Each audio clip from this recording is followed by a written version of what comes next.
तो गाइस, ये मेरी पहली वीडियो है और आज से हम पढ़ेंगे 12वीं कक्षा के इतिहास को विस्तृत रूप से पढ़ने का प्रयास करेंगे। ठीक है, समझने की कोशिश करना।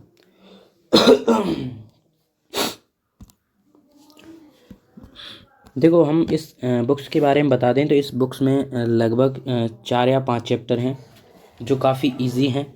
अगर आप समझने की कोशिश करोगे तो आप बिना नोट्स बनाए ही आसानी से पढ़ सकते हो और आसानी से खुद खुद से स्वयं आंसर भी दे सकते हो। देन अब हम आगे बढ़ते हैं। देखो, हम इसकी बात करें, सेकंड पेज पे कुछ साफ़ नहीं आ रहा है। देखो, थर्ड पेज पे भी सेम है।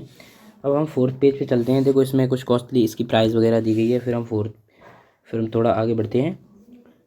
देन हम इसकी समरी के बारे में देखें। देखो, विषय सूची के बारे में देखें तो ये फर्स्ट बुक है। जो फर्स्ट बुक है उसमें 4 चैप्टर दिए हुए हैं। 4 चैप्टर दिए हुए हैं। सेकंड बुक है जो अभी ये भाग फर्स्ट है। इस जो भाग फर्स्ट है उसकी ये चैप्टर है एंड जो सेकंड भाग है उसके ये चैप्टर है। देन इसी प्रकार हम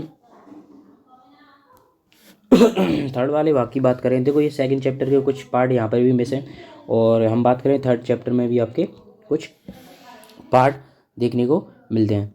देन आपकी ये 3 बुक्स हैं जिसमें से हम फर्स्ट बुक्स को पढ़ रहे हैं। उस फर्स्ट बुक में प्राचीन भारत और सेकंड बुक्स में मध्यकालीन भारत और जो तुम्हारी थर्ड बुक है वो आधुनिक भारत को रिप्रेजेंट करती है, जिसमें आधुनिक आधुनिक युग के बारे में बताया गया है। किस प्रकार से अंग्रेज़ों का आगमन हुआ, किस प्रकार से अंग्रेज़ों ने भारत पर शासन किया, जो भी है वो हम आगे पढ़ेंगे। अब ज़्यादा बात ना करते हुए हम अपने पहले चैप्टर पे चलते हैं जिसका नाम है ईंट मनके तथा अस्थियाँ। देखो, आपको ये चैप्टर दिख रहा होगा। इस चैप्टर का नाम है ईंट मनके तथा अस्थियाँ। देखो, इस चैप्टर के बारे में बताने से पहले मैं आपको बता दूं कि यह चैप्टर जो है सिंधु घाटी सभ्यता पर पूरा वेस्ट है। देखो, जिन भी बच्चों को सिंधु घाटी सभ्यता के बारे में नहीं पता उनको मैं थोड़ा बेस बता देता हूँ। देखो, सिंधु घाटी सभ्यता है क्या। सबसे पहले हम सिंधु घाटी सभ्यता की बात करेंगे तो जो सिंधु घाटी सभ्यता है, सिंधु घाटी सभ्यता है जो सिंधु नदी के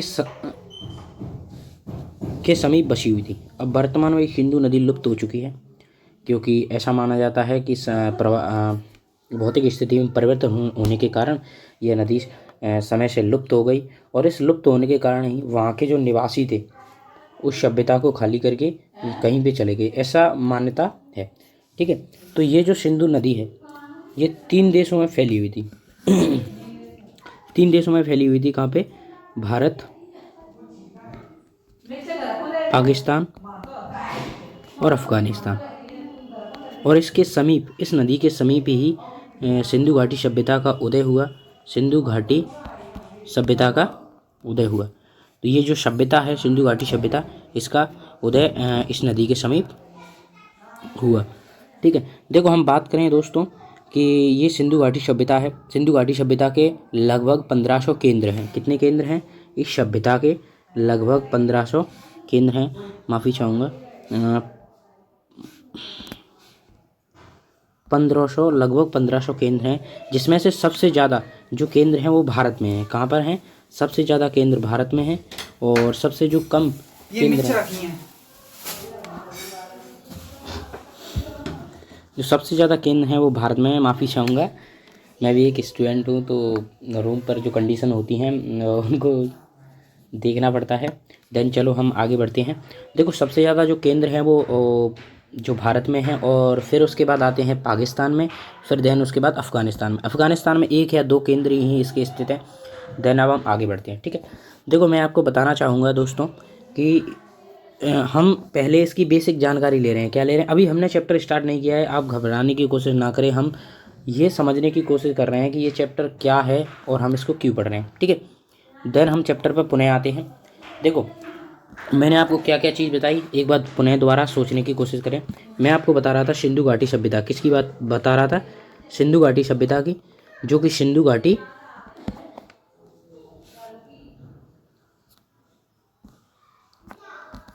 सभ्यता जो कि सिंधु नदी पर सिंधु नदी के समीप स्थित थी। ठीक है, इसमें भारत पाकिस्तान, क्या बताया था मैंने, भारत पाकिस्तान, भारत पाक और अफ़गानिस्तान शामिल देश हैं। ठीक है, ये मैंने इतनी बात बताई थी। आपको इतना समझना है बस कि ये सिंधु घाटी सभ्यता 3 देशों में फैली हुई थी, भारत, पाकिस्तान और अफ़गानिस्तान। ठीक है, देन अब हम बात करते हैं ये सिंधु घाटी सभ्यता कहाँ पर स्थित थी, सिंधु नदी के समीप, और जो कि वर्तमान में लुप्त हो चुकी है। ठीक है, देन अब हम थोड़ा ये हमने केवल 3 टॉपिक ही कवर किए हैं। सिंधु घाटी सभ्यता जो थी सिंधु नदी के पास थी, जो भारत, पाकिस्तान और अफ़गानिस्तान में स्थित थी। ठीक है, अब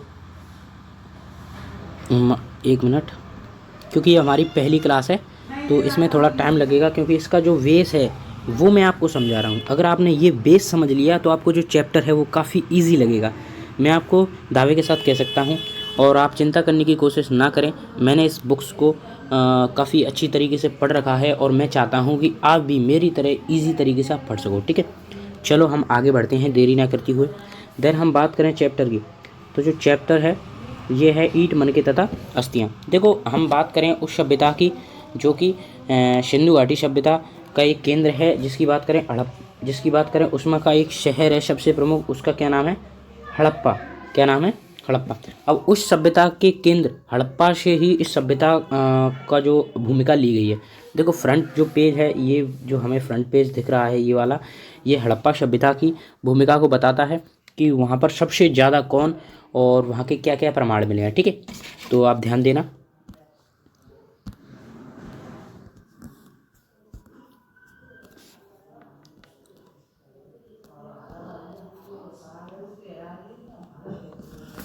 देखो हम सबसे पहले बात करें, आप भी जब चैप्टर को पढ़ोगे तो आपके सामने हड़प्पाई मोहर क्या आएगी, मोहर, हड़प्पाई मोहर का जिक्र आया है। क्या आया है, हड़प्पाई मोहर। देखो मोहर के बारे में बता दें आपको, बेसिकली आपको मोहर के बारे में बता दें तो मोहर होती क्या है। देखो आप सभी जानते हो मोहर के बारे में। जैसे कि मैं बात करूं, आप कोई फॉर्म फिल करते हो, यहाँ पे आपका फ़ोटो होता है, फिर आप क्या करते हो कि आपको किसी अधिकारी के वगैरह के साइन, सिग्नेचर वगैरह चाहिए होते हैं। जैसे कि मान लिया जाए आपको मूल निवास या EWS कुछ भी बनवाना है, तो आप सरपंच के पास या फिर कोई विशिष्ट पदाधिकारी आएगा तो उसके पास जाओगे, तो वो एक आपको यहाँ पर एक विशिष्ट मोहर लगा के देगा, तो वही क्या होती है, मोहर। तो ये मोहर वर्तमान में कागजी कार्रवाई करने के लिए यूज होती है, लेकिन उस समय किस लिए यूज होती थी, उस समय की अगर हम बात करें तो उस समय इसका कार्य था जैसे एक जगह से, जैसे कि मान लिया जाए आप जयपुर में रहते हैं, कहाँ पे रहते हो आप, जयपुर में, और ये आपका दोस्त है दिल्ली में, ठीक है, या फिर दिल्ली में। अब आप इसको रिप्रेजेंट करो उस समय से, मान लिया जाए जयपुर का एक राजा है और एक दिल्ली का राजा है, ठीक है, और ये आदान एक दूसरे को व्यापार करते हैं, क्या करते हैं, एक दूसरे को व्यापार करते हैं, यानी ये इसका सामान यहाँ पर जाता है और इस राजा का सामान यहाँ पे आता है। तो आप क्या देखते हो कि ये अपना सामान पैक करके, यानी इस राजा ने अपना पूरा सामान पैक किया अच्छे तरीके से और उस पर एक मोहर से निशान लगाया, मतलब पैकिंग के बाद उसको मोहर बंद कर दिया, जिस प्रकार की आपको ये मोहर दिख रही होगी, इस पर काफ़ी एक लैंग्वेज लिखी हुई है, ये लिपि है जिसे अभी तक पढ़ा नहीं गया, जिसे सिंधु लिपि कहा जाता है। इस पर कुछ जानवरों के चित्र हैं और हथियारों को भी चित्र अंकित किए गए हैं, ठीक है। तो देरी ना करते हुए हम आगे बढ़ते हैं, ठीक है। तो हमने मोहर के बारे में समझ लिया, मोहर क्या है, मोहर सामान को एक जगह से दूसरी जगह ले जाने के लिए यूज होती थी। उससे सामान को पैक किया जाता था और वो सामान एक राजा से दूसरे राजा पे जाता था।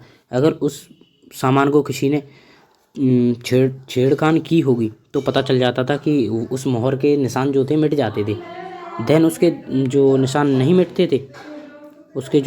मिटते थे तो पता चल जाता था सामान के साथ कुछ छेड़खान नहीं हुई है, तो सामान को सुरक्षित माना जाता था। और अगर वो सामान गलती से भी लूट लिया जाता था या फिर उसमें से चोरी हो जाती थी तो पता चल जाता, क्योंकि जो मोहर के निशान थे वो मिट जाते थे, ठीक है। चलो अब देरी ना करते हुए हम इस चैप्टर में आगे बढ़ते हैं। फिर इसके बाद हम बात करेंगे दोस्तों, चैप्टर पे दोबारा आते हैं। तो ये जो मोहर थी सेल खड़ी से बनाई जाती थी, किससे बनाई जाती थी, सेल खड़ी से बनाई जाती। ये मोहर जो थी सेल खड़ी से बनाई जाती थी। सेल खड़ी क्या था दोस्तों? सेल खड़ी एक पत्थर था। सेल खड़ी एक पत्थर था। क्या था? पत्थर। जैसे आप बलुआ पत्थर, चीनी पत्थर या फिर जो भी पत्थर है उसके बारे में बात करते हैं, वो एक पत्थर है, ठीक है।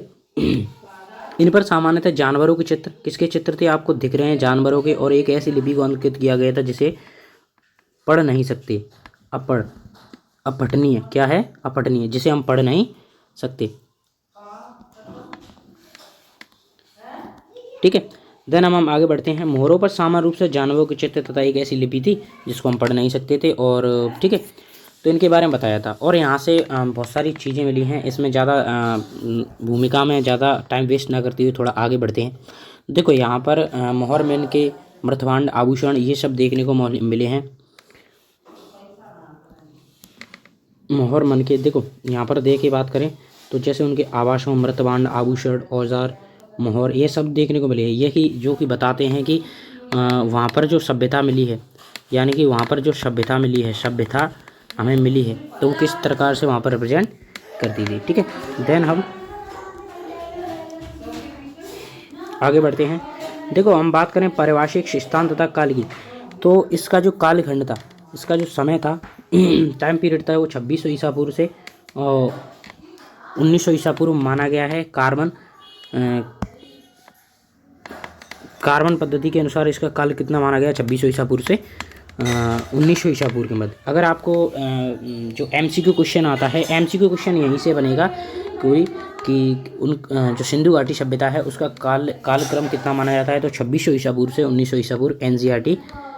देखो अलग अलग विद्वानों की अलग अलग मान्यता, अलग अलग विद्वान है वो अलग अलग मानते हैं, लेकिन इसका जो करेक्ट है, लगभग करेक्ट है, लगभग, ठीक है, तो उसको 2600 ईसा पूर्व से 1900 ईसा पूर्व ही करना, ठीक है। अब हम इस पेज को समाप्त करते हैं। देखो इस पेज में हमने क्या पढ़ा, मोटा मोटा हमने इस पेज में क्या पढ़ा, इसके बारे में हम विस्तृत रूप से चर्चा करते हैं, ठीक है। देन विस्तृत रूप से हम चर्चा करते हैं कि इस पेज में हमने टोटल जो पढ़ा, इस चैप्टर में हमने जो टोटल पढ़ा उसमें क्या क्या पढ़ा। उसमें हमने केवल इतना ही पढ़ा कि यहाँ पर हमें क्या प्राप्त होती है, यहाँ पर हमें मोहर मिलती है। क्या मिलती है? मोहर मिलती है।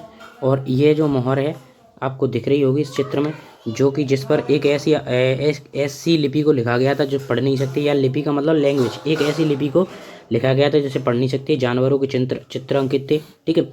और हम यहाँ से आभूषण, मन के मृतभांड। देखो मृतभांड क्या होते हैं दोस्तों? मृतभांड का मतलब होता है मिट्टी के बर्तन। क्या होता है?